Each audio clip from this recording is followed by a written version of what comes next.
الحمدللہ الذی ونصلی علی رسولہ الکریم اما بعد فاعوذ باللہ من الشیطان الرجیم بسم اللہ الرحمن الرحیم ربی اشرح لی صدری ویسر لی امری واحلل عقدۃ من لسانی یفقہوا قولی رب زدنا علما اللہم فقہنا فی الدین۔ تو انشاءاللہ ہم شروع کرتے ہیں۔ ہمارا ٹاپک ہے، آپ سب کو پتہ ہے، سیرہ پہ، جیسے کہ ہماری بہن نے بتایا، تو اسکرین پہ توجہ مبذول فرمائیں۔ محمد صلی اللہ علیہ وسلم مصطفیٰ و مشتبہ واک آن دا ارتھ، اور ہماری ہے آج کلاس 2 سیرت النبی صلی اللہ علیہ وسلم، اہمیت اور ضرورت۔ اسکرین پہ یہ سب آئے گا انشاءاللہ۔ تو اچھا، اب ہم جو ہے دیکھتے ہیں درود شریف۔ سیرہ کو شروع کرنے سے پہلے ہم درود شریف پڑھ لیتے ہیں۔ اللہم صلی علی محمد وعلی آل محمد کما صلیت علی ابراہیم وعلی آل ابراہیم انک حمید مجید۔ اللہم بارک علی محمد وعلی آل محمد کما بارکت علی ابراہیم وعلی آل ابراہیم انک حمید مجید۔ محمد صلی اللہ علیہ وسلم Mustafa greatest man to ever walk on the earth. ہماری کلاس 2 ہے سیرت النبی صلی اللہ علیہ وسلم۔ تو سورۃ الحجرات میں اللہ سبحانہ و تعالیٰ کا ارشاد ہے۔ اللہ تعالیٰ فرماتے ہیں سورۃ الحجرات 7 میں،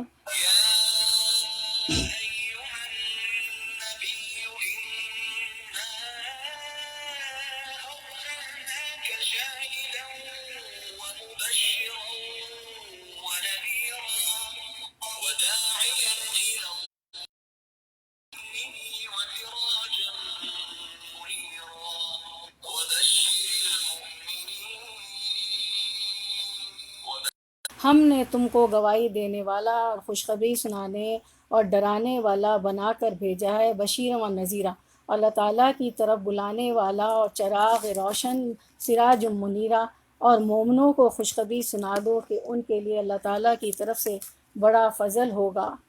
ما کان محمد ابا احد من رجالکم ولکن رسول اللہ وخاتم النبیین وکان اللہ بکل شیء علیما۔ سورۃ الاحزاب 14 میں ارشاد باری تعالیٰ ہے، محمد صلی اللہ علیہ وسلم تمہارے مردوں میں سے کسی کے باپ نہیں ہے، لیکن اللہ کے رسول ہیں اور سب نبیوں کے ختم پر ہیں۔ اللہ تعالیٰ ہر چیز کو خوب جانتا ہے۔ آپ پر تو نبوت سیل ہو گئی نا، آپ آخری نبی ہے۔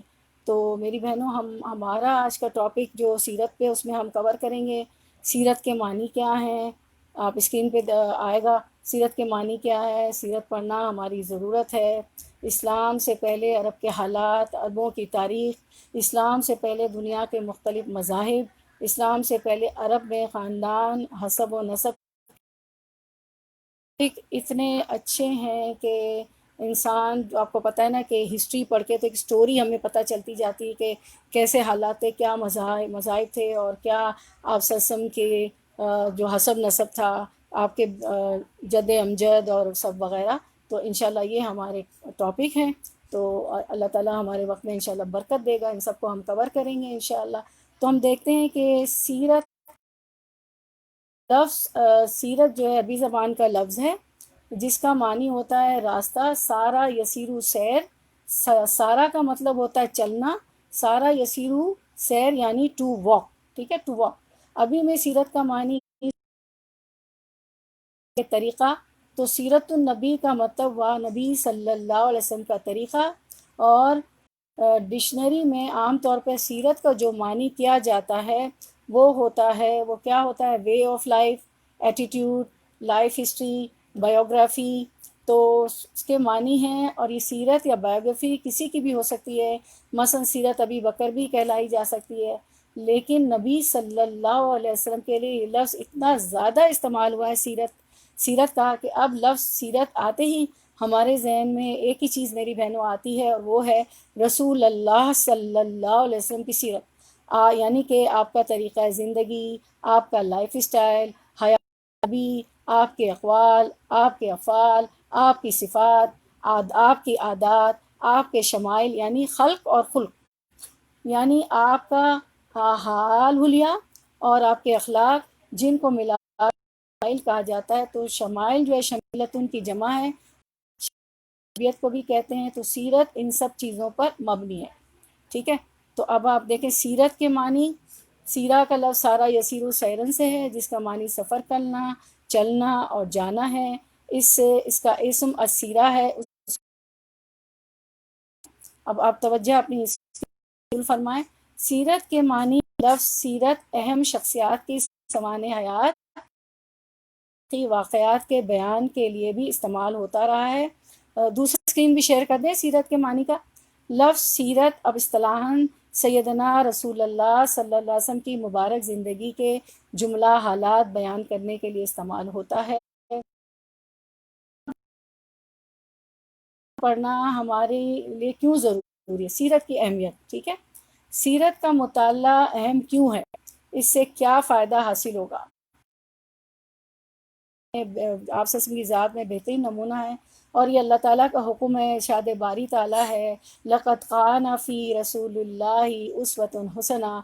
سورۃ الحجرات. تمہارے لیے رسول اللہ صلی اللہ علیہ وسلم کی زندگی میں ایک بہترین نمونہ ہے. کا مطالعہ ہے. قُلْ إِن كُنتُمْ تُحِبُّونَ یحببکم اللہ. اگر تم اللہ سے محبت چاہتے ہو تو میری پیروی کرو، یعنی آپ وسلم کی پیروی کی جائے تو اللہ تعالیٰ بھی ہم سے محبت کریں گے. سیرت کے مطالعے سے آپ وسلم کی، وہ رہنے دے اسکرین پر، یہ ابھی میں وہی پڑھ رہی ہوں، وہی رہنے دے سلائڈ. سیرت کے مطالعے سے آپ وسلم کی شخصیت کی پہچان، آپ کے اقوال و افعال سے بھی واقفیت ہوتی ہے. مطالعہ سیرت سے خلق عظیم کے خزانے، رسول اللہ صلی اللہ علیہ وسلم کے اوصاف حمیدہ کی معرفت حاصل ہوتی ہے، اور مثبت سوچ پیدا ہو جاتی ہے. نگیٹیوٹی سب سے ختم ہو جاتی ہے، کیونکہ آپ کا اخلاق ہمیں یہی سکھاتا ہے. مشکل حالات سے نبر آزما ہونے میں ہم زندگی مشکلات سے بھری ہوئی ہے. تو انبیاء کے پیغام کی آپ تکمیل ہیں، آپ پہ سیل ہو گئی، آپ کے بعد کوئی نبی نہیں آئے گا. اب آپ یہ اسی قرآن اور آپ سے فالو کرنا ہے. زندگی کا کوئی معاملہ ایسا نہیں جہاں آپ صلی اللہ علیہ وسلم نے ہماری رہنمائی نہ کی ہو. اخلاق اور کردار سے آپ کی ذات، آپ صلی اللہ علیہ وسلم کی ذات، قانون اور شریعت کا ماخذ. فرماتے ہیں کہ سیرت پڑھنا ہر مسلمان پر فرض ہے، لہٰذا سیرت پڑھنا ہماری ضرورت ہے. کہ سیرت کے معنی، سیرت پڑھنا ہماری ضرورت ہے. یہ سارا ہم نے کر لیا، اور سلائڈ پہ آپ نے جتنا کچھ دیکھا ایک سمری، اس کو تو ہم ایک ایک جملے کو، میری بہنوں آپ سب کو معلوم ہے کہ ایک ایک جملے پہ آپ کی سیرہ پہ پورا پورا گھنٹے سے زیادہ کا درس ہو جائے. ٹھیک ہے نا. تو آپ سسم کی، رسول اللہ وسلم کی پیارے نبی کی پیاری باتیں تو انسان ختم ہی نہ ہو، سنتا جائے، پڑھتا جائے، پڑھاتا جائے، عمل کرتا جائے. تو اب ہمارا دوسرا ٹاپک عرب کے حالات، عربوں کی تاریخ. آپ کو پتہ ہے کہ تاریخ تو ایک اسٹوری ہوتی ہے، اور بڑا ہسٹری میں ہم انجوائے بھی کرتے ہیں، مزہ آتا ہے. اور سورۃ یونس میں ارشاد اللہ ہے فَلْيَفْرَحُوا بِهَا وَهُوَ خَيْرٌ مِّمَّا يَجْمَعُونَ. کہ اس قرآن کو پڑھ کے تو انجوائے کرو، خوش ہو جاؤ، خوشیاں مناؤ. تو کیونکہ ایسے ایسے راز ہم پہ کھلتے ہیں کہ واقعی ہم حیران ہو جاتے ہیں سیرت مبارکہ اور قرآن مجید کو پڑھ کے، کہ واقعی ہم حیران ہو جاتے ہیں. تو اللہ تعالیٰ کے عجائب ہیں، تو اللہ تعالیٰ ان عجائب کو ہمیں سمجھنے کی تو اسلام سے پہلے عرب کے حالات، عربوں کی تاریخ ہم پڑھتے ہیں. تو عرب قوم، اب ہم جانتے ہیں کہ عرب قوم کے متعلق تو مشرقی وسطیٰ اور شمالی افریقہ میں رہنے والا نسلی گروہ ہے جس کی زبان عربی. تیاری کرنے میں اتنا مزہ آیا، ویسے بھی سیرہ کے تو ہم لوگ کورسز کر چکے ہیں، لیکن اتنا اچھا لگا کہ ایک دفعہ پھر ریویژن ہو گیا، یاد دہانی ہو گئی ہوتی ہے، اور ساری چیزیں جو ہوتی ہے ایک اسٹوری ہوتی ہے، اور اس سے سیکھنے میں بھی بہت کچھ ہوتا ہے. تو مشرقی وسطیٰ اور شمالی افریقہ میں رہنے والا نسلی گروہ ہے جس کی زبان قرآن، تورات اور بائبل کے مطالعے سے معلوم ہوتا ہے کہ عرب حضرت نوح علیہ السلام کے صاحبزادے میں سے ہیں. ٹھیک ہے. تو طبقات عربوں کو تین طبقوں میں تقسیم کیا گیا ہے: عرب بائدہ، نمبر 2 عرب عاربہ، عرب شکار عرب لوگ ہیں جو اس ملک میں آباد تھے، ان میں قوم میں ان کے علاوہ مالکہ، تسم، جدی، سمیم وغیرہ بھی اہم ہیں۔ ان لوگوں نے عراق سے لے کر شام اور مصر تک سلطنتیں، اپنی جو ہے ریاستیں، سلطنتیں، اپنی بادشاہت قائم کر لی تھی۔ بابل اور عاشور کی سلطنتوں اور قدیم تمدن کے بانی یہی لوگ تھے۔ یہ قومیں کیسے صفحہ ہستی سے مٹ گئی میری بہنوں، اس کے متعلق تاریخ ہمیں تفصیل سے کچھ بتانے پر قاصر ہے، لیکن اب بابل، مصر، یمن اور عراق کے آثار قدیمہ، یہ سب کو آپ کو پتہ ہے نا، مصر، یمن، عراق، ساری بارڈرز پہ سعودی عربیہ کے، تو ان کے انکشافات اور ہیں اور کتابیں لکھی جا رہی ہیں، جبکہ قوم عاد و سمود کے حوالے سے قرآن مجید ہمیں بتاتا ہے کہ یہ قومیں اللہ کی نافرمانی اور سرکشی میں جب حد سے بڑھ گئی تو ان کو عذاب الہی نے گھیر لیا۔ تاریخ المختوم کیسی کتاب ہے کہ سارا اس میں ہمیں بتایا جا رہا ہے۔ اب نمبر 2، عرب آربا۔ یہ دراصل یمن اور اس کے قرب و جوار کے باشندے ہیں، اور آپ کو پتہ ہے یمن بھی سعودی عرب کی بارڈر پہ ہے، اور بنو قطان کہلاتے ہیں۔ بنو جرہم اور بنو یورب انہی کی شاخیں ہیں، یعنی یورب میں سے عبد شمس جو سبائی کے نام سے مشہور ہیں، یمن کے تمام قبیلوں کے جد امجد ہیں۔ اسی نے یمن کا مشہور شہر معرب بسایا تھا، اور وہاں 3 پہاڑوں کے درمیان میں ایک بہت بڑا بند باندھا تھا، یعنی بند کہتے ہیں ڈیم کو، سب کو پتہ ہے۔ اس بند میں بہت سے چشموں کا پانی آ کر جمع ہوتا تھا، جس سے بلند مقامات کے کھیتوں اور باغوں کو سیراب کیا جاتا تھا۔ دیکھیں یہ بند جو ہے آج ہم لوگ نہیں باندھ رہے ہیں، یہ بہت پرانا چلا آ رہا ہے۔ یہ بند کچھ دیکھیں کتنا کچھ سیکھنے کو ملتا ہے۔ یہ بند کچھ مدت بعد، جس کو ہم ڈیم کہتے ہیں، یہ بند کچھ مدت بعد کمزور ہو کر ٹوٹ گیا تھا، جس سے سارے ملک میں بہت سارا سیلاب آ گیا تھا۔ اس سیلاب کا ذکر قرآن کریم میں بھی آیا، سبحان اللہ، اللہ اکبر، اور عرب کی کہانیوں میں اور شعروں میں بھی جا بجا موجود ہے۔ اس سیلاب سے تباہ ہو کر یمن کے اکثر خاندان دوسرے مختلف مقامات پر جا بسے۔ عرب اربا کو بنو قحطان بھی کہا جاتا ہے۔ یہ حضرت نوح علیہ السلام کے بیٹے سام بن نوح کی اولاد سے ہیں، اور یہ لوگ قدیم عرب، عاد، سمود وغیرہ کی تباہی اور جزیرہ نما عرب سے مٹ جانے کے بعد یہاں آباد ہو گئے۔ تو اس طرح دیکھیں عرب میں آبادی ہوتی چلی۔ عرب، اب نمبر 3، عرب مستعربہ۔ تو عرب مستعربہ یہ حجاز اور نجد وغیرہ کے باشندے۔ حجاز سب کو معلوم ہے، آپ لوگ حج عمرے پہ جاتی ہیں کہ جدہ، مکہ، مدینہ، یہ ساری جو ہے حجاز کی، طائف بھی حجاز کی سرزمین ہے، اور یہ حجاز اور نجد وغیرہ کے باشندے ہیں، اور حضرت اسماعیل علیہ السلام کی اولاد میں سے ہیں۔ اس میں بہت سے قبیلے ہیں جن میں ربیہ، مدر مشہور ہیں۔ مدر ہی کی ایک شاخ قریش سے بھی ہے، جس کا آپ کو پتہ ہے نا، آپ صلی اللہ علیہ وسلم کا تعلق قریش سے ہے، جس میں نبی عربی صلی اللہ علیہ وسلم کا تعلق ہے۔ عرب مستعربہ کو بنو عدنان بھی کہتے ہیں۔ سرزمین عرب پر سب سے آخر میں آباد ہونے والے بنو اسماعیل تھے۔ یہ سارے جو میں نے پیچھے پڑھا پہلے وہ آباد ہوئے، پھر بنو اسماعیل تھے، یعنی ان کو عرب مستعربہ بھی کہا جاتا ہے۔ حضرت ابراہیم علیہ السلام نے اللہ کے حکم پر اپنی زوجہ حضرت ہاجرہ اور شیر خوار بیٹے حضرت اسماعیل علیہ السلام کو مکے کی بے آب و گیا وادی میں لا بسایا، اور خود واپس چلے گئے اللہ کے حکم سے۔ یاد رہے کہ اس وقت نہ مکے کی آبادی تھی، نہ ہی خانہ کعبہ کا وجود۔ خانہ کعبہ ویسے تو حضرت آدم علیہ السلام کے وقت تعمیر ہوا، مگر خواندہ ابراہیم علیہ السلام کی ہجرت کے وقت وہ تعمیر معدوم ہو چکی تھی۔ اور آپ کو معلوم ہے نا کہ جرہم قبیلہ آ کے ملا تھا بی بی حاجرہ اور اسماعیل علیہ السلام کو، جب انہوں نے دیکھا تھا کہ پرندے یہاں پہ چہچہا رہے ہیں، تو ان کی سمجھ میں آ گیا کہ یہاں پانی ہے، کیونکہ ہمیں یہاں سے یہ بھی پتہ چلتا ہے کہ جہاں پانی ہوتا ہے وہاں اللہ کی مخلوق پرندے پہنچ جاتے ہیں۔ تو وہ زمزم کا کنواں، آپ زمزم وہاں پہ اللہ تعالیٰ کے حکم سے حاجرہ کی کوشش سے پہاڑی صفا مروہ پہ چڑھنا، اسماعیل علیہ السلام وہ پیاسے تھے تو ان کی تگو دو سے ساتھ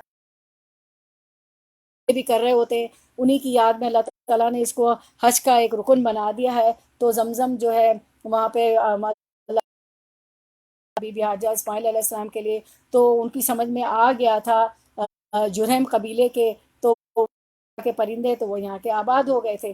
تو ہم دیکھتے ہیں کہ ابراہیم علیہ السلام کی ہجرت کے وقت وہ تعمیر معدوم ہو چکی تھی، اور جرہم قبیلہ جب وہاں سے نکلا ہے تو انہوں نے زمزم کے پانی کو بھی پاٹ دیا تھا، اس کو بھی کور کر دیا تھا، اس کو بھی ختم کر دیا تھا، یعنی اس کو اوپر بنا دی تھی زمین، اس کو پاٹ دیا تھا، اس کو کور کر دیا تھا۔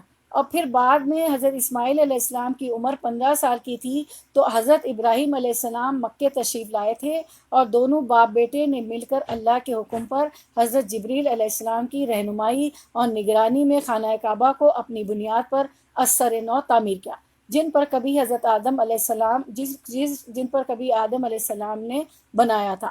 عرب کون ہے؟ اسلام میں اس امر کی تشریح تو نہیں کی گئی کہ عرب کون ہے، تاہم قرآن مجید میں ارشاد باری تعالیٰ ہے کسی عربی کو عجمی غیر عرب پر برتری حاصل نہیں، لیکن تقویٰ کے بدولت حضرت محمد صلی اللہ علیہ وسلم کی احادیث سے علم ہوتا ہے کہ وہ شخص عربی ہے جو عربی زبان بولتا ہے۔ اللہ اکبر۔ جینیاتی طور پر عربی وہ شخص ہے جس کے آباء و اجداد جزیرہ نما عرب یا صحرائے شام میں رہتے تھے۔ سیاسی طور پر وہ شخص عربی کہلاتا ہے جو کسی ایسے ملک کا باشندہ ہے جہاں عربی قومی زبان یا ملک عرب لیگ کا رکن ہے۔ اب ہم ان کے مذاہب دیکھتے ہیں۔ عرب کی اکثریت کا مذہب اسلام ہے، اور مسیحی اقلیت میں ہے، مسیح سمجھتے ہیں نا عیسیٰ علیہ السلام، تو مسیحی اقلیت میں ہے، جبکہ عرب یہودی بھی پائے جاتے ہیں۔ عرب مسلمان سنی، شیعہ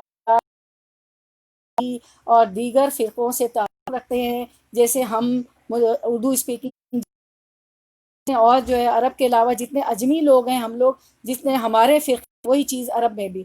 عرب مسیحی یعنی عیسیٰ علیہ السلام مشرق کی گرجوں سے تعلق رکھتے ہیں، جن میں کیونکہ میں گریک آرتھوڈکس اور گریک کیتھولک شامل ہیں۔ یہ ہمیں تفصیلات ملتی ہے۔ ظہور اسلام سے قبل اکثر عرب بت پرستی کرتے تھے، اور ان کے بڑے بتوں میں حبل، لات، صفات اور عزا شامل تھے۔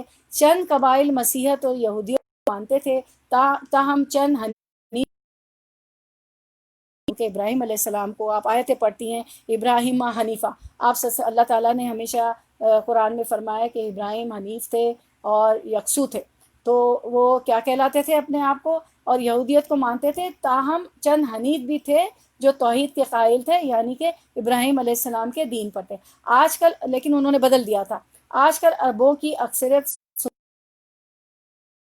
بحرین، جنوبی عراق، سعودی عرب سے ملک علاقوں، جنوبی لبنان، شام کے علاقوں، شمالی یمن، جنوبی ایران اور عمان کے باطنی علاقوں میں، یہ سب سعودی عرب کی بارڈرز ہے۔ سب جیسے ہمارے ہر ملک کے ارد گرد جو باؤنڈریز ہوتی ہیں ان کے ارد گرد ملک ہوتے، تو یہ سارے ملک ہیں۔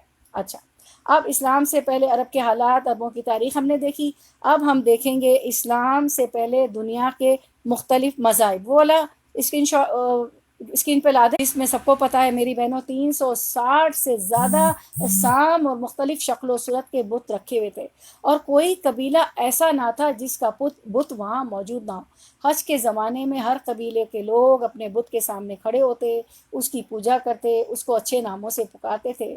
ظہور اسلام سے قبل بھی جو کہ یعنی مائنورٹیز میں تھے، کم تھے، جزیرہ نمائے عرب میں یہودی اکثر شمال عرب کے گرد و نواح کے علاقوں مثلا یثرب، وادی القریٰ، تیمہ، خیبر اور فدق میں رہا کرتے تھے، جبکہ عیسائی جنوبی یمن اور نجران جیسی جگہوں پر بسے ہوئے تھے۔ نجران آج بھی آپ سب کو پتہ ہے، جو سعودی عرب میں رہے ہو، ویسے بھی میپ پہ آپ کو پتہ ہے نجران سعودی عرب کا علاقہ ہے۔ ان میں چند لوگ ایسے بھی تھے جو وحدانیت کے قائل اور خدا پرست تھے، اور سبحان اللہ، اور وہ خود کو حضرت ابراہیم علیہ السلام کے دین کا پیروکار سمجھتے تھے۔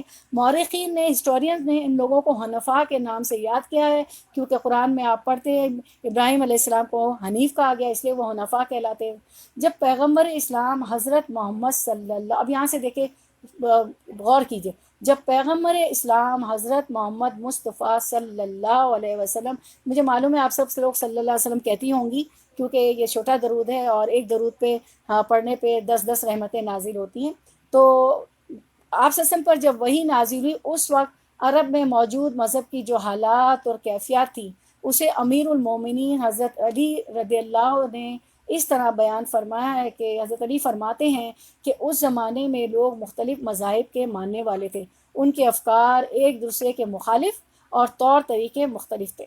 بعض لوگ خدا کو مخلوق سے مشابہ کرتے تھے، یعنی اللہ کو مخلوق کہتے تھے۔ ان کا خیال تھا کہ خدا کے بھی ہاتھ اور پیر ہیں، وہ بھی عام انسانوں کی طرح زندگی بسر کرتا ہے، اور اس کی بھی بیوی بچے ہیں، استغفر اللہ، اور وہ خدا کے نام میں تصرف کو خدا کرتے تھے. مثلا لات کو الہ، لات جو تھا نا ان کا بت، اس کو الہ کہتے تھے. عزا کو عزیز کہتے تھے. ان کے ناموں سے یاد کرتے. دیکھیں یہ سب تھا، صفاتی نام بھی تھے مگر وہ بدل گئے تھے، ان کو دوسروں کے ساتھ اس کو بتوں کے نام پہ یہ سارے نام لیتے تھے. بعض لوگ خدا کے علاوہ دوسری اشیاء کو بھی پوچھتے تھے. ان میں بعض دہریے تھے، یعنی جو ایتھیسٹ ہوتے، اور صرف فطرت، آج ایتھیزم نہیں ہے پہلے بھی تھا، اور صرف فطرت، حرکات فلکیہ یعنی جو فلک کے سارے نظام ہیں نا، اور گردش زمان ہی کو خود پر مؤثر سمجھتے تھے. پروردگار عالم نے پیغمبر اسلام مشتبہ و مصطفیٰ صلی اللہ علیہ وسلم دلائی اور آپ کے وجود کی برکات سے انہیں جہالت کے اندھیرے سے باہر نکالا.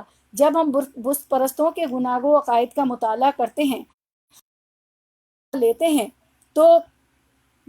تو اس نتیجے پر پہنچتے ہیں کہ انہیں اپنے بتوں سے ایسی زبردست عقیدت تھی کہ وہ ان کے خلاف ذرہ برابر بھی توہین برداشت نہیں کر سکتے تھے. اس لیے وہ ہمیشہ حضرت ابو طالب یعنی آپ کے چچا آپ کے ابو طالب کے پاس جاتے اور ان سے پیغمبر کی سسم کی شکایت کرتے تھے، اور کہتے تھے کہ وہ ہمارے خداؤں کو برا بلا کہہ رہے ہیں محمد صلی اللہ علیہ وسلم، اور ہمارے دین و مذہب میں برائیاں نکالتے رہتے ہیں.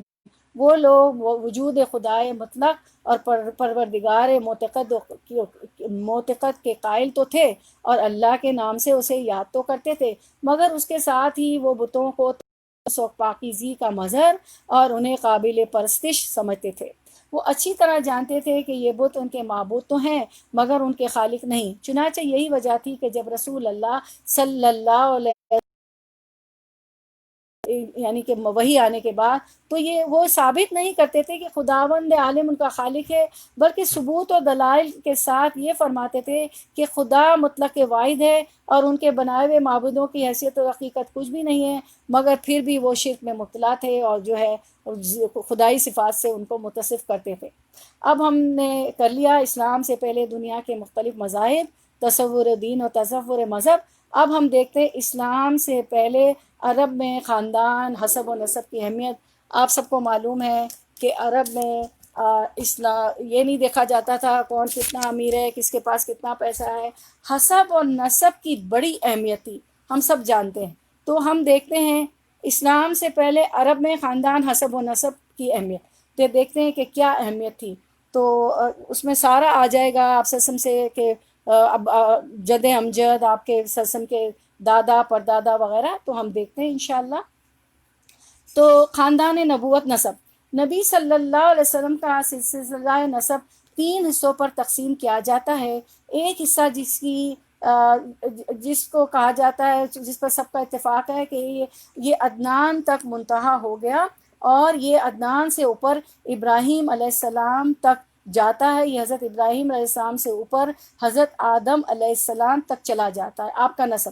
اس کے بعد جو پہلا حصہ ہے محمد بن عبداللہ بن عبد المطلب، شعیبہ بن ہاشم، ابرو بن عبد مناف، مغیرہ بن قصی، زید بن کلاب بن مرہ بن قعب بن لوئی بن غالب بن فہر کا لقب قریش تھا، انہی کی طرف قبیلہ قریش منسوب ہے. بن مالک بن ندر، قیس بن کنانہ بن خزیمہ بن مدرکہ بن عامر بن الیاس بن نزار بن معدن بن عدنان. پھر اس کے بعد ہم دوسرا حصہ دیکھتے ہیں آپ کے نسب کا. عدنان سے اوپر یعنی عدنان بن او بن مسیح بن سلامان بن اوس بن یوزین بن قموال بن ابئی سے جا کر پھر آخر میں بنی اسماعیل یعنی بن ابراہیم علیہ السلام تک مل جاتا. تیسرا حصہ حضرت ابراہیم علیہ السلام سے اوپر ابراہیم بن طارق، آزر بن طاہور بن سارو اور ادریس علیہ السلام سے لے کے بن یر بن مہالائن بن قینان بن انو شرین شیش بن آدم علیہ السلام تک چلا جاتا ہے. تو اب ہم دیکھتے ہیں آپ کا خاندان. نبی صلی اللہ علیہ وسلم کا خاندان اپنے جد اعلیٰ ہاشم بن عبد المناف کی نسبت سے خانواہ ہاشمی کے نام سے معروف ہے. آپ صلی اللہ علیہ وسلم کو ہاشمی بھی اسی لیے کہا جاتا ہے. ہاشم اور ان کے بعد کے بعض افراد کے مختصر حالات ہم جانتے ہیں، سمجھتے ہیں. ہاشم بنو عبد مناف اور بنو عبدالدار کے درمیان عہدوں کی تقسیم پر مصالحت ہو گئی، تو عبد مناف کی اولاد نے ہاشم ہی کو سقایا، یعنی ہاشم آپ کے پردادا، ہاشم ہی کو سقایا اور رقادہ یعنی یعنی حجاج کرام کو پانی پلانے اور ان کی میزبانی کرنے کا منصب حاصل ہوا۔ ہاشم بڑے معزز اور مالدار تھے۔ یہ پہلے شخص ہیں جنہوں نے مکے میں حاجیوں کو شوربہ، روٹی، سالن کو کھلانے کا اہتمام کیا۔ ان کا اصل نام امرو تھا، لیکن روٹی توڑ کر شوربے میں سالن کی وجہ ملانے کی وجہ سے ان کو ہاشم کہا جائے گا، لیکن کیونکہ ہاشم کے معنی ہے توڑنے والا۔ پھر یہی ہاشم وہ پہلے آدمی ہیں جنہوں نے قریش کے لیے گرمی اور جاڑے کا 2 سالانہ تجارتی سفر کی بنیاد رکھی۔ ان کے بارے میں شاعر کہتا ہے، اور سورۃ القریش میں بھی آپ پڑھتے ہیں لیلاف قریش کے جاڑے، گرمی اور سردی کا سفر۔ تو ان کے متعلق، ہاشم کے متعلق شاعر کہتے ہیں، آپ کو پتہ ہے ان کے ہاں تو کلام ہی بات چیت ہی شاعری میں ہوتی تھی، تو ان کے ایک شاعر کہتے ہیں یہ امرو وہی ہے جنہوں نے قحط کی ماری ہوئی اپنی لاغر قوم کو مکے میں روٹیاں توڑ کر شوربے میں بھگو بھگو کر کھلائی اور جاڑے اور گرمی کے دونوں سفروں کی بنیاد رکھی۔ ان کا ایک اہم واقعہ یہ ہے کہ وہ تجارت کے لیے ملک شام تشریف لے گئے۔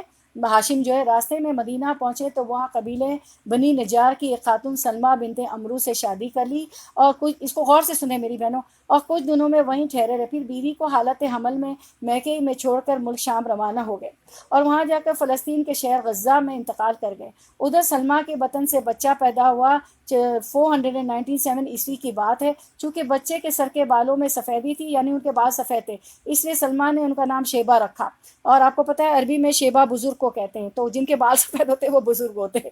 میں نے اپنے شوہر کو شیبہ کہا تو انہوں نے برا نہیں منایا، مجھے پتا تھا کہ وہ عرب ورلڈ سے آئے ہیں، وہاں سے کافی سال جاب کیے، تو میں ان کو شیبہ کہا تو انہوں نے برا نہیں منایا، ان کو پتہ ہے مجھے بزرگ کہہ رہی ہے، تو آپ لوگ بھی شیبہ کہہ سکتے ہیں کیونکہ بال سفید ہو گئے بیچارے۔ اور یثرب میں اپنے میکے ہی کے اندر اس کی پرورش کی۔ آگے چل کر یہی عبد المطلب کے نام سے مشہور ہوا، یعنی یہی بچہ یہ عبد المطلب کے نام سے مشہور ہوئے۔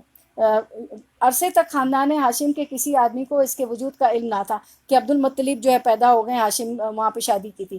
تو ہاشم کے کل 4 بیٹے اور 4 بیٹیاں تھیں، جن کے نام یہ ہیں اسد، ابو سیفی، نزلہ، عبد المطلب، شفار، خالدہ، ضعیفہ، رقیہ اور ہندا۔ عبد المطلب سقایہ اور رفاع کا منصب ہاشم کے بعد ان کے بھائی مطلب تھے، ٹھیک ہے، ان کو ملا یہ پانی پلانے کا مکے میں جو انتظام تھا۔ یہ بھی اپنی قوم میں جو ہے مطلب بھی اپنی قوم میں بڑی خوبی اور اعزاز کے مالک تھے۔ ان کی بات ثانی نہیں جاتی تھی۔ ان کی سخاوت کے سبب قریش نے ان کا لقب فیاض رکھ چھوڑا تھا۔ جب شعیبہ یعنی عبد المطلب 10-12 برس کے ہو گئے، کیونکہ وہ تو وہاں پیدا ہو گئے تھے نا وہاں پر، اور یہ جو ہے ان کا انتقال ہو گیا تھا ان کے والد کا، یعنی عبد المطلب جب 10-12 سال کے ہو گئے تو مطلب جو کہ ہاشم کے بھائی تھے، تو ان کو علم ہوا اور انہیں لینے کے لیے روانہ ہوئے۔ جب یثرب قریب پہنچے اور شیبہ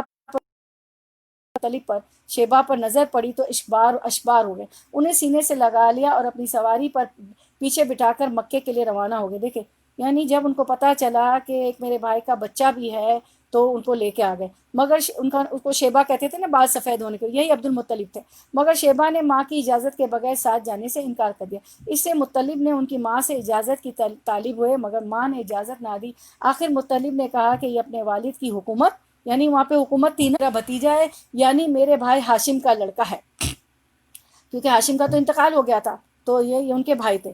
یہ ہاشم جو ہے آپ کے جد امجد تھے آپ سے سب کے۔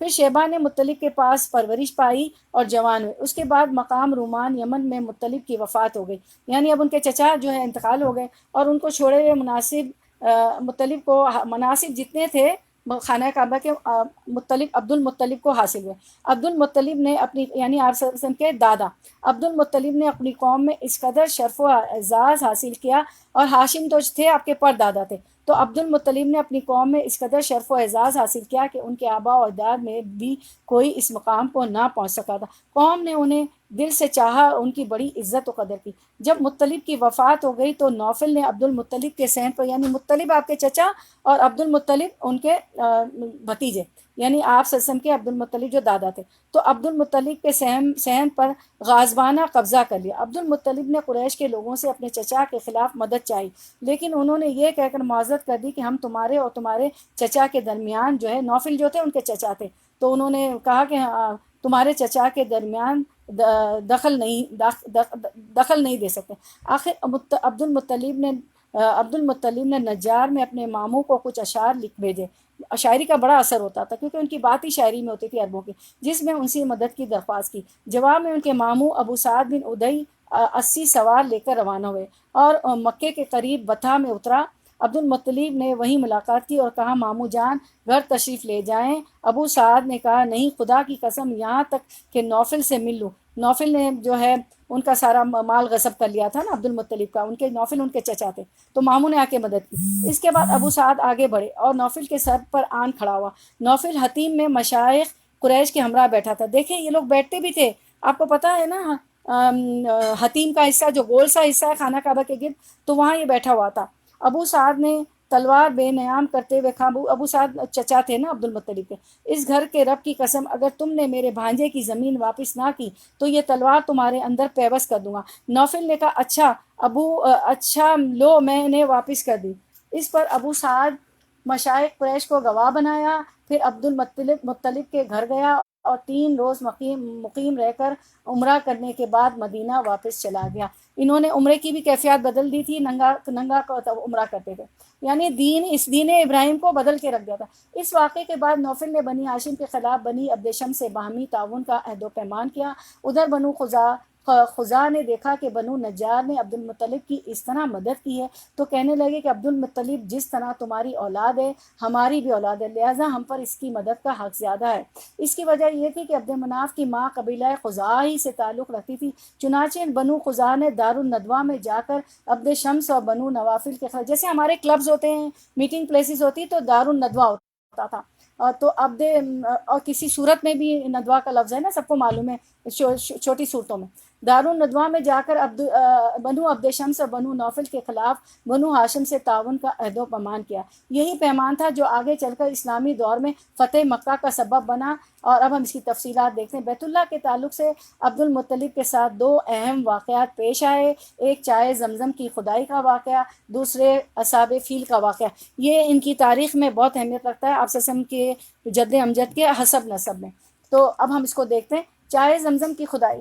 پہلے واقعے کا خلاصہ یہ ہے کہ عبد المطلب نے خواب دیکھا کہ عبد المطلب میری بہنوں آپ کے دادا ہیں صلی اللہ علیہ وسلم کے، دیکھا کہ انہیں زمزم کا کنواں کھودنے کا حکم دیا جا رہا ہے، اور خواب ہی میں انہیں اس کی جگہ بھی بتائی گئی۔ انہوں نے بیدار ہونے کے بعد کھدائی شروع کی اور رفتہ رفتہ وہ چیزیں برآمد ہوئی جو جرہم قبیلے نے مکہ چھوڑتے وقت چاہے زمزم میں دفن کی تھی۔ جرہم قبیلہ میری بہنوں سب سے پہلے جب ابراہیم علیہ السلام نے اسماعیل علیہ السلام اور بی بی حاجرہ کو مکے کی بے گیا وادی میں چھوڑا تھا، تو جرہم قبیلے میں نے آپ کو بتایا تھا کہ پرندوں کو دیکھا تھا کہ پرندے وہاں پہ ہیں تو ضرور پانی ہو گیا، تو انہوں نے پھر ریسرچ کی، تو انہوں نے اپنے 2 اسکاؤٹس بھیجے، اپنے لوگ بھیجے، تو انہیں وہاں پتہ چلا کہ زمزم ہے، تو وہاں آ کے آباد ہو گئے تھے۔ جب وہ وہاں سے گئے تو جرہم قبیلے نے مکہ چھوڑتے وقت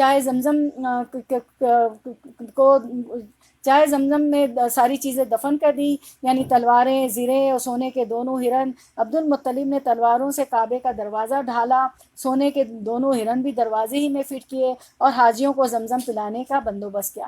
خدائی کے دوران یہ واقعہ بھی پیش آیا کہ جب زمزم کا کنواں نمودار ہوا تو قریش نے عبد المطلب سے جھگڑا شروع کیا اور مطالبہ کیا کہ ہمیں بھی خدائی میں شریک کر لو۔ عبد المطلب نے کہا میں ایسا نہیں کر سکتا، میں اس کام کے لیے مخصوص کیا گیا ہوں، لیکن قریش کے لوگ باز نہ ہیں، یہاں تک کہ فیصلے کے لیے بنو سعد کی ایک کاہنہ عورت کے پاس جانا طے ہوا اور لوگ مکہ سے روانہ بھی ہو گئے، لیکن راستے میں اللہ تعالیٰ نے انہیں ایسی علامات دکھائیں کہ وہ سمجھ گئے کہ زمزم کا کام قدرت کی طرف سے عبد المطلب کے ساتھ مخصوص ہے، اس سے راستے ہی سے پلٹ آئے۔ یہی موقع تھا جب عبد المطلب نے نظر مانی کہ اگر اللہ نے انہیں 10 لڑکے عطا کیے، وہ سب کے سب اس عمر کو پہنچ گئے کہ ان کا بچاؤ کر سکے، تو وہ ایک لڑکے کو کعبہ کے پاس قربان کر دیں گے، یہ ان کی نظر تھی۔ ٹھیک ہے، واقعہ فیل۔ اب کیا ہوا؟ دوسرے واقعے کا خلاصہ یہ ہے کہ ابرہہ صبا حبشی نے، جو نجاشی بادشاہ حبش کی طرف سے یمن کا گورنر جنرل تھا، جب دیکھا کہ اہل عرب خانہ کعبہ کا حج کرتے ہیں تو صنعا میں اس نے ایک بہت بڑا کلیسا تعمیر کیا اور چاہا کہ عرب کا حج اسی کی طرف پھیر دیں، لوگ خانہ کعبہ کو چھوڑ کے یہ جو اس نے صنعا میں کلیسا بنایا تھا اس کی طرف حج کریں۔ مگر جب اس کی خبر بنو کنانہ کے ایک آدمی کو ہوئی تو اس نے رات کے وقت اس کے کلیسا کے اندر گھس کر اس کے قبلے پر پاخانہ پود دیا۔ ابرہہ کو پتہ چلا تو سخت برہم ہوا اور 60,000 کا ایک لشکر جرار لے کر کعبے کو ڈھانے کے لیے نکل کھڑا ہوا۔ اس نے اپنے لیے ایک زبردست ہاتھی بھی منتخب کیا۔ لشکر میں کل 9 یا 13 ہاتھی تھے۔ ابرہہ یمن سے یلغار کرتا ہوا مغمس پہنچا اور وہاں اپنے لشکر کو ترتیب دے کر اور ہاتھی کو تیار کر کے مکے میں داخلے کے لیے چل پڑا۔ جب مزدلفہ اور منا کے درمیان وادی میشن میں پہنچا تو ہاتھی بیٹھ گیا۔ آپ کو معلوم ہے نا، حج کرنے آپ مزدلفہ، منا اور جب حج کرتے ہیں تو یہ وادی میشن میں جاتے ہیں، اور کعبے کی طرف بڑھنے کے لیے کسی طرح نہ اٹھا۔ اس کا رخ شمال، جنوب یا مشرق کی طرف کیا جاتا تو وہ ہاتھی اٹھ کر دوڑنے لگتا، لیکن کعبے کی طرف ہاتھی کا رخ کیا جاتا تو بیٹھ جاتا۔ سبحان اللہ! اسی دوران اللہ نے کا ایک پر ٹھیکری جیسے پتھر گرائے اور اللہ نے اسی سے انہیں کھائے ہوئے بھس کی طرح بنا دیا۔ اور یہ واقعہ پورا آپ جو ہے اللہ تعالیٰ نے قرآن میں ہم دیکھتے ہیں سورۃ الفیل میں، ٹھیک ہے۔ تو یہ چڑیاں ابابیل کو قمری چڑیا کے پاس 3 کنکریاں تھی، ایک چڑیا کے پاس 3 کنکریاں تھی، ایک چونچ میں اور 2 پنجوں میں۔ چڑیوں میں کیا تھا؟ ایک اللہ تعالیٰ نے ان کی چونچ میں حکم ہوا، ان کی چونچ میں ایک کنکر تھا اور 2 ان کے پنجوں میں جو تھی اس طرح تھی۔ تو کنکریاں چنے جیسی تھی تو چنے جیسی، مگر جس کسی کو لگ جاتی تھی اس کے اعضاء کو کٹنا شروع ہو جاتے تھے اور وہ مر جاتا تھا۔ یہ کنکریاں ہر آدمی کو نہیں، لشکر میں ایسی بھگدڑ مچی کہ ہر شخص دوسرے کو رونتا، کچلتا، گرتا، پڑتا، بھاگ رہا تھا۔ پھر بھاگنے والے ہر راہ پر گر رہے تھے اور ہر چشمے پر مر رہے تھے۔ ادھر ابرہہ پر اللہ نے ایسی آفت بھیجی کہ ان کی انگلیوں کے پود جھڑ گئے اور چوزے جیسا ہو گیا، پھر اس کا سینہ پھٹ گیا، دل باہر نکل آیا، وہ مر گیا۔ دیکھیں یہ حال ہوا جو ابرہہ جو ہے کعبے کو ڈھانے آیا تھا، اور وہ چاہتا تھا سارا ٹریڈ تجارت اور صنعاء میں جو اس نے کلیسا بنایا تھا اس کو لوگ جو ہے حج کی بنیاد بنا دیں اور خانہ کعبہ کو چھوڑ کے وہاں آ جائیں اور سارے فائدے اس کو ہوں۔ تو دیکھیں اس نے کعبے کو ڈھانا چاہا تو اللہ تعالیٰ نے یہ اس کا حشر کیا اور اس کی فوج کا بھی۔ ابرہہ کے اس حملے کے موقع پر مکے کے باشندے سے سلیمہ جی ساروں کو میوٹ کر دے، ڈسٹربنس ہو رہی ہے۔ لہٰذا یہ 517 عیسوی کی فروری کے اواخر یا مارچ کے اوائل کا واقعہ ہے۔ یہ در حقیقت ایک تمیدی نشان تھی جو اللہ نے اپنے نبی اور اپنے کعبہ کے لیے ظاہر فرمائی تھی۔ سبحان اللہ!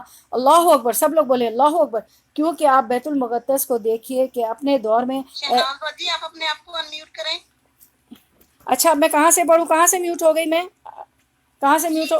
اب ٹھیک ہے، ٹھیک ہے، اب میوٹ ہو گئی۔ چلیں میں تھوڑا سا پچھلے 2-3 وہ پڑھ لیتے ہیں۔ اچھا اب کیا ہوا کہ یہ چڑیاں ابابیل اور قمری جیسی تھیں، ہر چڑیا کے پاس 3 کنکریاں تھیں، ایک چونچ میں اور 2 پنجوں میں۔ کنکریاں چنے جیسے تھیں، مگر جس کسی کو لگ جاتی تھی اس کے اعضاء کٹنا شروع ہو جاتے تھے اور وہ مر جاتا تھا۔ یہ کنکریاں ہر آدمی کو نہیں لگی تھی۔ لشکر میں ایسی بھگدڑ مچی کہ ہر شخص دوسرے کو رونتا، کچلتا، گرتا، پڑتا، بھاگ رہا تھا، پھر بھاگنے والے ہر راہ پر گر۔ ادھر ابرہہ اپنے پر اللہ نے ایسی آفت بھیجی کہ اس کی انگلیوں کے پود جھڑ گئے اور صنعاء پر پہنچتے پہنچتے چوزے جیسا ہو گیا، پھر اس کا سینہ پھٹ گیا، دل باہر نکل آیا اور مر گیا۔ ابرہہ کے اس حملے کے موقع پر جان کے خوف سے گھاٹیوں میں بکھر گئے تھے اور پہاڑ کی چوٹیوں پر جا چھپے تھے۔ جب لشکر پر عذاب نازل ہو گیا تو اطمینان سے اپنے گھروں کو پلٹائے کسی کو پڑا۔ اللہ نے اپنے گھر خانہ کعبہ کی خود حفاظت کی۔ یہ واقعہ بیشتر اہل سیر کے بقول نبی صلی اللہ علیہ وسلم کی پیدائش سے صرف دن پہلے ماہ محرم میں پیش آیا تھا، لہٰذا یہ 571 عیسوی کی فروری کے اواخر یا مارچ کے اوائل کا واقعہ ہے۔ یہ در حقیقت ایک تمیدی نشان تھا میری بہنوں جو اللہ نے اپنے نبی اور اپنے کعبے کے لیے ظاہر فرمائی تھی، کیونکہ آپ بیت المقدس کو دیکھیے کہ الحمدللہ اب بیت المقدس کو دیکھیے کہ اپنے دور میں اہل اسلام کا قبلہ تھا اور وہاں کے باشندے مسلمان تھے، اس کے باوجود اس پر اللہ کے دشمن یعنی مشرکین کا تسلط ہو گیا تھا کہ بخت نظر کے حملے اور اہل روما کے قبضے سے ظاہر ہے، لیکن اس کے برخلاف کعبہ پر عیسائیوں کے تسلط حاصل نہ ہو سکا، حالانکہ کہ اس وقت مسلمان تھے اور کعبے کے باشندے مشرک تھے۔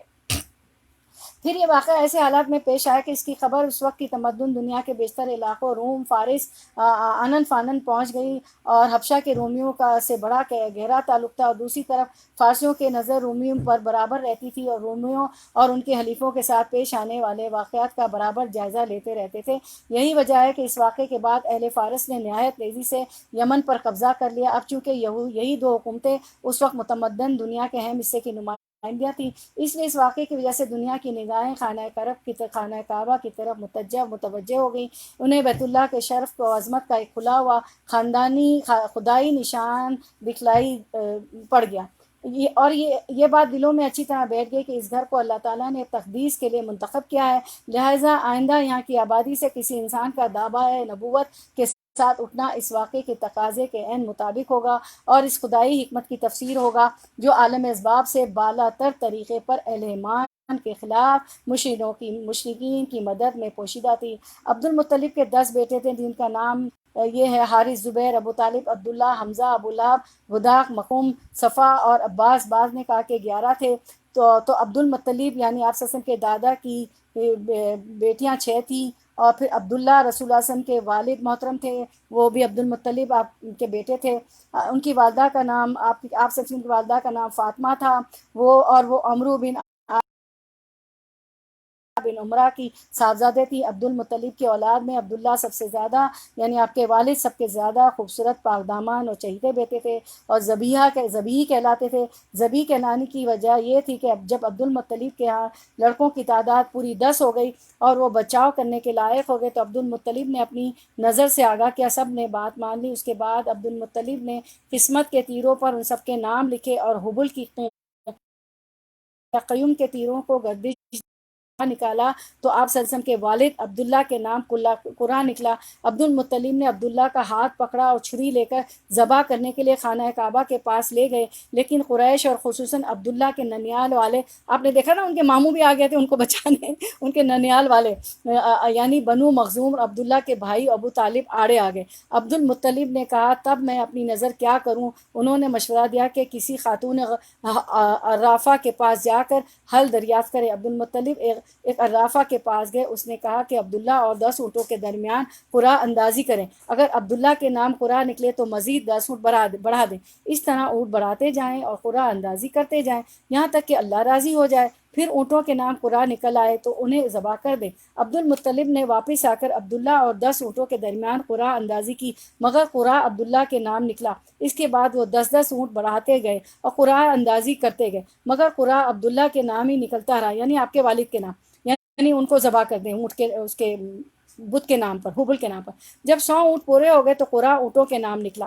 اب عبد المطلب نے انہیں عبداللہ کے بدلے ذبح کر، کیونکہ اب قرعہ اونٹ کے نام نکلا تو 100 اونٹ ذبح کر دیے اور وہیں چھوڑ دیا۔ کسی انسان یا درندے کے لیے کوئی رکاوٹ نہ تھی۔ اس واقعے سے پہلے قریش اور عرب میں خون بہا یعنی دیت کی مقدار 10 اونٹ تھی، مگر اس واقعے کے بعد 100 اونٹ کر دی گئی دیت کی مقدار۔ اسلام نے بھی اس مقدار کو برقرار رکھا۔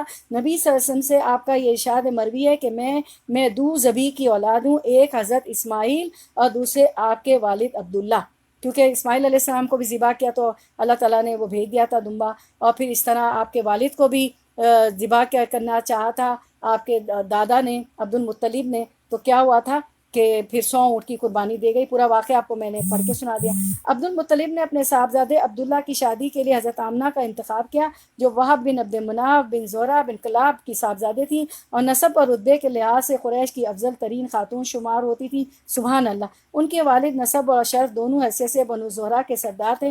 وہ مکے ہی میں رخصت ہو کے حضرت عبداللہ کے پاس آئیں، مگر تھوڑے عرصے بعد عبداللہ کو عبد المطلب نے کھجور لانے کے لیے مدینہ بھیجا۔ آپ کے والد عبداللہ کو آپ کے دادا عبد المطلب نے کھجور لانے کے لیے مدینہ بھیجا۔ وہ مدینہ میں انتقال کر گئے۔ آپ کے والد عبداللہ، بعض اہل سیر کہتے ہیں کہ وہ تجارت کے لیے ملک شام تشریف لے گئے تھے، بعض کہتے ہیں مدینہ بھیجا تھا۔ قریش کے قافلے کے ہمراہ واپس آتے ہوئے بیمار ہو کر مدینہ اترے اور وہیں انتقال کر گئے عبداللہ آپ کے والد۔ تدفین تابہ جادی کے مکان میں ہوئی، اس وقت ان کی عمر 25 برس کی تھی۔ اکثر مورخین کے بقول ابھی رسول اللہ صلی اللہ علیہ وسلم پیدا نہیں ہوئے تھے، لیکن وہ حاملہ تھی، آپ کی وہ والدہ محترمہ حاملہ تھی۔ البتہ بعض اہل سیر کہتے ہیں کہ آپ صلی اللہ علیہ وسلم کی پیدائش ان کی وفات سے 2 ماہ پہلے ہو چکی تھی۔ جب ان کی وفات کی خبر مکہ پہنچی تو ان کی زوجہ محترمہ نے آپ صلی اللہ علیہ وسلم کی والدہ محترمہ حضرت آمنہ کے نہایت درد انگیز مرثیہ، انہوں نے مرثیہ کہا، جو یہ ہے عربی متن چھوڑتی ہوں میں، ہمارا ٹائم بھی ہو رہا ہے، ہمارا کمپلیٹ بھی، اردو متن پڑھتی ہوں شعر کا۔ بتا کہ آگوش ہاشم کے صاحبزادے سے خالی ہو گئی، وہ بانگ و خروش کے درمیان ایک لحد میں آسودہ خواب ہو گیا، اسے موت نے ایک پکار لگائی اور اس نے لبیک کہہ دیا۔ اب موت نے لوگوں میں ابن ہاشم جیسا کوئی انسان نہیں چھوڑا۔ کتنی حسرتناک تھی وہ شام جب لوگ انہیں تخت پر اٹھائے لے جا رہے تھے۔ اگر موت اور موت کے حوادث نے ان کا وجود ختم کر دیا ہے تو ان کے کردار کے نقوش نہیں مٹائے جا سکتے، اور بڑے دانا اور رحم دل تھے۔ یہ ان کی زوجہ محترمہ حضرت آمنہ اپنے شوہر کے لیے، یعنی بی بی آمنہ اپنے شوہر کے لیے، آپ صلی اللہ علیہ وسلم کی والدہ محترمہ، یہ اشعار انہوں نے کہے تھے جو کہ بڑے دردناک ہے۔ عبداللہ کا کل ترکہ یہ تھا، یعنی آپ کے والد کا، 5 اونٹ، بکریوں کا ایک ریوڑ، ایک حبشی لونڈی جن کا نام برکت تھا اور کنیت ایمن، اور یہی ایمن رضی اللہ عنہ بعد میں مسلمان ہوئی اور جنہوں نے رسول اللہ صلی اللہ علیہ وسلم کو گود کھلایا تھا۔ تو یہ اتنی جو ہے نا حسب نسب کی اتنی امپورٹنس ہوتی ہے۔ تو ہم دیکھتے ہیں کہ رسول اللہ صلی اللہ علیہ وسلم کا اصل کارنامہ یہ تھا۔ اسکرین پہ دیکھیں، نجات دہندہ، انسانوں کے دلوں کی دنیا بدل دی، اور نتیجہ کیا نکلا؟ لوگوں کے خیالات بدل گئے، سوچ کے زاویے بدل گئے، ذہن بدل گئے، حقوق و فرائض کی تقسیمیں بدلیں، عادات اور اطوار بدل گئے، دستور اور قانون بدل گئے، حلال حرام کے پیمانے بدل گئے۔ آپ صلی اللہ علیہ وسلم تو ایسے روشن چراغ ہیں، سراج منیرہ ہے۔ عادات اور اطوار بدل گئے، خیر اور شر کے معیارات بدل گئے، اخلاق کی قدریں بدل گئی، الغرض اللہ کا رنگ اپنی ذات سے لے کر مسجد، بازار، مدرسہ، عدالت، میدان جنگ سب بدل گئے، کیونکہ اللہ تعالیٰ نے فرمایا صبغۃ اللہ، اور آپ تو اللہ کے رنگ میں، صبغۃ اللہ میں رنگے ہوئے تھے۔ آپ سے اللہ تعالیٰ نے فرمایا انک لعلی خلق عظیم۔ تو یہ اسی لیے ہمیں سیرت کا مطالعہ کرنا چاہیے۔ رسول اللہ صلی اللہ علیہ وسلم نے فرمایا میں بنی آدم کی صدیوں میں سے بہترین صدیوں میں مبعوث ہوتا رہا، جو کہ ساری ڈیٹیل میں نے آپ کو بتائی، یہاں تک کہ وہ صدی پہنچی جس میں میں ہوا ہوں۔ صحیح بخاری نے اس کو روایت کیا۔ رسول اللہ صلی اللہ علیہ وسلم نے فرمایا قیامت کے دن میں آدم کی تمام اولاد کا سردار ہوں گا، سبحان اللہ، اور میں ہی وہ پہلا شخص ہوں گا جس کی قبر پھٹے گی، اور میں یہ پہلا سفارش کنندہ ہوں گا جس کی سفارش کو باریاب کیا جائے گا۔ صحیح مسلم۔ آپ شفاعت کبریٰ کے مالک ہیں، سب کو معلوم ہے، آپ سب کی شفاعت کریں گے۔ دیگر انبیاء کرام پر مجھے 6 چیزیں برتری عطا کی گئی، مجھے جامع کلمات سے نوازا گیا، بہت پریسائسو، چھوٹا جملہ ہوتا تھا بات پوری ہوتی تھی اس میں، ہماری طرح بہت زیادہ باتیں نہیں کرتے تھے۔ بذریعہ رعب میری مدد کی گئی ہے، 1 سال کی مسافت تک کا آپ کا رعب دشمنوں پہ پڑ جاتا تھا۔ میرے لیے مال غنیمت حلال کیا گیا ہے، روئے زمین میرے لیے مسجد و طہارت قرار دی گئی ہے۔ تمام مسجد جہاں بھی زمین پہ پاک ہو ہم پڑھ سکتے ہیں، اور مٹی کو ہمارے لیے جو پاک مٹی ہو، کہیں ایسا جانور وغیرہ کا گند نہ ہو تو اس سے ہم تیمم بھی کر سکتے ہیں۔ سب کو معلوم ہے مجھے تمام مخلوق کی طرف رسول بنایا گیا ہے، اور وہ تمام قوموں کے الگ الگ رسول آئے، لیکن آپ کو تمام مخلوق کی طرف، جن کے لیے بھی آپ رسول تھے ان کو بھی آپ نے قرآن پڑھ کے سنایا، اور میرے ساتھ سلسلہ انبیاء کرام اختتام پذیر ہوا ہے۔ اس کو صحیح مسلم میں روایت کیا، آپ پر سیل ہو گئی، آپ خاتم النبیین ہے۔ وما ارسلناک الا رحمۃ للعالمین، سورۃ الانبیاء 107 میں ارشاد باری تعالیٰ، اے محمد صلی اللہ علیہ وسلم، ہم نے آپ کو تمام جہان کے لیے رحمت بنا کر بھیجا ہے۔ رسول اللہ صلی اللہ علیہ وسلم نے فرمایا میں نے اپنے پروردگار سے 3 چیزیں مانگی تھی، 2 اس نے مجھے عنایت فرما دی، سبحان اللہ، ایک کو شرف قبولیت نہ بخشا۔ میں نے رب سے ایک یہ دعا مانگی تھی کہ میری امت کو قحط سالی کے ذریعے ہلاک نہ کرنا، یہ اس نے مجھے عطا کر دی۔ اور دیکھیں کتنا رزق ہے، کتنی رزق کی فراوانی ہے ہمارے پاس، فریج اور فریزر سے باہر آ رہا ہے اور بھرے جا رہے ہیں۔ اور میں نے دوسری چیز یہ مانگی تھی کہ میری امت غرقاب نہ ہو جائے، اس سے بھی اس نے مجھے نوازا۔ میں نے تیسری چیز یہ مانگی تھی کہ میری امت کے درمیان آپس میں جنگ آرائی نہ ہو، اس سے اس نے مجھے محروم رکھا ہے۔ اور جو کہ آپ دیکھ رہی ہیں مسلم ممالک میں، آپ حالات دیکھ رہی ہیں میری بہنوں کہ آپس میں لڑائیاں ہو رہی ہیں۔ تو یہ تھا آپ سرکار کی سیرت مبارکہ۔ ٹائم بھی ہمارا پورا ہو گیا ہے، تو اب یہ ہے کہ سبق یہی ہے کہ آپ کی سیرت پہ ہمیں چلنا ہے، جبھی جو ہے ہماری مکمل شخصیت ہو سکتی ہے اور اللہ کی محبت بھی حاصل ہوگی۔ قل ان کنتم تحبون اللہ فاتبعونی یحببکم اللہ، اے نبی صلی اللہ علیہ وسلم فرما دیجئے کہ اگر تم اللہ کی محبت چاہتے ہو تو میری پیروی کرو، میرا اتباع کرو، تو اللہ بھی تم سے محبت کرے گا۔ وآخر دعوانا ان الحمد للہ رب العالمین، سبحانک اللہم وبحمدک، نشہد ان لا الہ الا انت، نستغفرک ونتوب الیک۔ یہ تو اتنا ہے کہ آپ کو پڑھتا جائے، پڑھاتے جائیں، سنتے جائیں، اور آپ سے سم کی تو پیارے نبی کی پیاری باتیں ختم ہی نہ ہوں۔ جی جزاک اللہ شہناز، آپ بہت نے تیز بہت تیز، اچھے طریقے سوری سے بہت تیز بولا، مجھے کمپلیٹ کرنا جی تھا۔ سے ہم سب گفتگو کی، بہت الحمدللہ بہت لیکچر ملی۔ تو مختصر بات یہ